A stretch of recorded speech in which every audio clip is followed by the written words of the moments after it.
Practical questions जो आते हैं उनको कैसे आंसर करना है। अब प्रैक्टिकल क्वेश्चंस तीन तरीके के हैं। Number one, practical questions which are based on the existing decided cases, जिसमें से पहले ही डिसाइडेड केस अवेलेबल है, ICSI के मॉड्यूल में है और केस का नाम भी दिया हुआ है, कोर्ट की जजमेंट भी दी हुई है। Question number two, the fictitious cases, the type 2 practical questions. Type 2 fictitious cases हैं जो पेपर सेटर ने खुद बनाए हैं, किसी ना किसी सेक्शन को, सबसेक्शन को उठाया, एक ट्विस्ट किया, उसमें एक अपने आप एक फिक्टिशियस केस बना दिया जिसमें पहले से कोई डिसाइडेड केस नहीं है, कोई पहले से कोई जजमेंट नहीं है।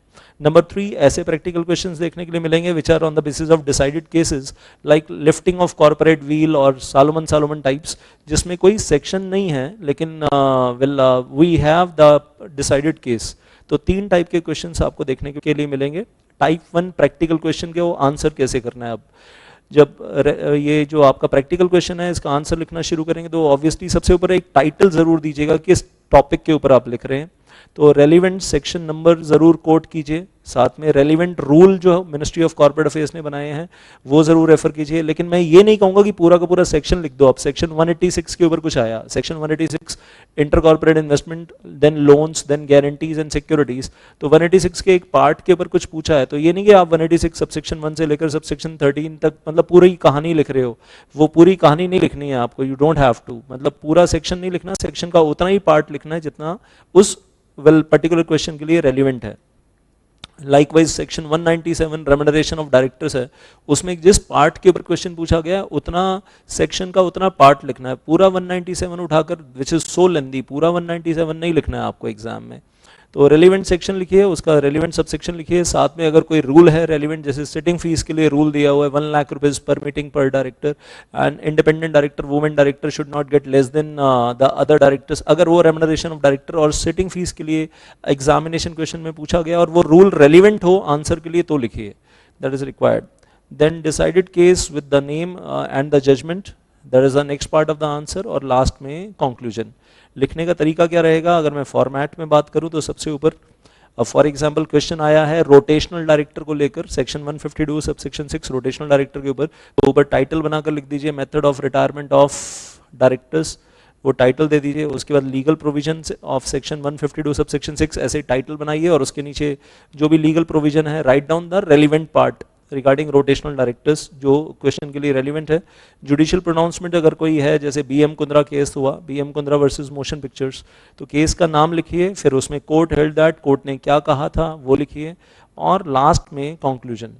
And I tell you one thing, paper checker को जब वो लीगल प्रोविजन सही दिखेगा और पेपर चेकर को जब judicial case pronouncement along with the judgement सही दिखेगा तो उसको समझ में आ जाएगा कि नीचे आंसर भी सही ही होगा। कंक्लूजन पढ़े बिना उसको समझ में आ जाएगा कि आंसर सही होगा। तो इस तरीके से आंसर को फ्रेम कीजिए इन द एग्जामिनेशन हॉल। और मैं कहूँगा कि अगर आपका 4 मार्क्स क्वेश्चन है, may be the paper checker is happy and he may be awarding you 3 marks, 3.5 out of 4 marks, a possibility is there। तो 4 या 5 नंबर के जैसे प्रैक्टिकल क्वेश्चन आते हैं तो आपका स्कोरिंग लेवल ऊपर हो जाएगा। इसी आंसर को लिखने का एक दूसरा तरीका है जिसमें आंसर टेक्निकली सही होगा लेकिन तरीका गलत होगा। अब वो टेक्निकली सही जब मैं बोल रहा हूँ तो आप इस तरीके से लिख रहे हैं, क्वेश्चन जो भी पूछा गया आपने आंसर लिखा mister so and so the director of the company can be appointed, can not be appointed in as director because as per section 152 subsection 6, और उसके बाद आपने बिकॉज के बाद, बिकॉज लिखने के बाद आपने आंसर को वो जो लीगल प्रोविजन है वो लिखा।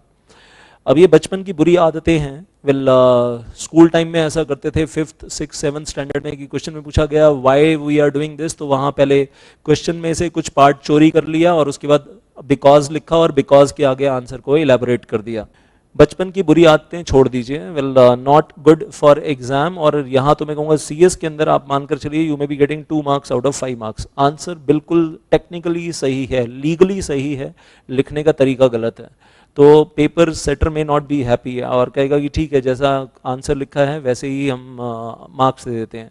पहले वाला फॉर्मेट ज़्यादा सही क्यों था? No, this is more correct, और you can say correct format यही है, करेक्ट फॉर्मेट यही है। और ये ज़्यादा सही क्यों है? क्योंकि जब हम क्वालिफाइड कंपनी सेक्रेटरीज भी मैनेजिंग डायरेक्टर को कोई एडवाइस देते हैं तो इसी तरीके से देते हैं, इसी तरीके से एडवाइस दी जाती है। और एग्जाम में अगर क्वेश्चन आ जाता है, एग्जामिनेशन क्वेश्चन अगर आ जाता है कि ऊपर क्वेश्चन पेपर में लिखा है give the advice to the managing director, तो आंसर में ऊपर लिख सकते हैं टू द मैनेजिंग डायरेक्टर। मैं तो यहाँ शॉर्टकट में लिख रहा हूँ एब्रीवेशन, आप आंसर में वहाँ लिखिए ऊपर टू द मैनेजिंग डायरेक्टर। अगर क्वेश्चन पेपर में ये लिखा है ना to give the advice to the MD, तो इस तरीके से लिखिए टू द मैनेजिंग डायरेक्टर, और सबसे नीचे लिखिए कंपनी सेक्रेटरी, एसडी मतलब साइंड कंपनी सेक्रेटरी। तो ऐसा लगेगा कि आपने जो क्वेश्चन पेपर में प्रैक्टिकल प्रॉब्लम पूछी थी उसका आंसर भी दिया और सही फॉर्मेट में दिया, क्योंकि क्वेश्चन पेपर में लिखा था एडवाइस मैनेजिंग डायरेक्टर। हाँ, क्वेश्चन पेपर में सिर्फ प्रैक्टिकल प्रॉब्लम दी है, आंसर मांग रहे हैं, तो आप इसी फॉर्मेट में लिखिए। क्वेश्चन पेपर में प्रैक्टिकल प्रॉब्लम दी है और आंसर मांग रहे हैं, और किसी भी शॉर्ट नोट भी है, अगर उसमें कह रहे हैं advice to the managing director, तो ऊपर लिखिए, ऊपर राइट मतलब स्टार्टिंग में लिखिए टू द मैनेजिंग डायरेक्टर, और नीचे लास्ट में आंसर खत्म होने के बाद एसडी कंपनी सेक्रेटरी। तो ऐसा लगेगा कि आपने आंसर भी दिया और जो फॉर्मेट होना चाहिए वो सही फॉलो किया आपने। But don't follow this format कि पहले क्वेश्चन पेपर से कुछ चोरी करते हैं, फिर बिकॉज लिखते हैं, और फिर उसके बाद then we write the answer. मैं फिर से बोल रहा हूँ, answer is correct answer, but this is wrong format of writing the answer. Don't write like this.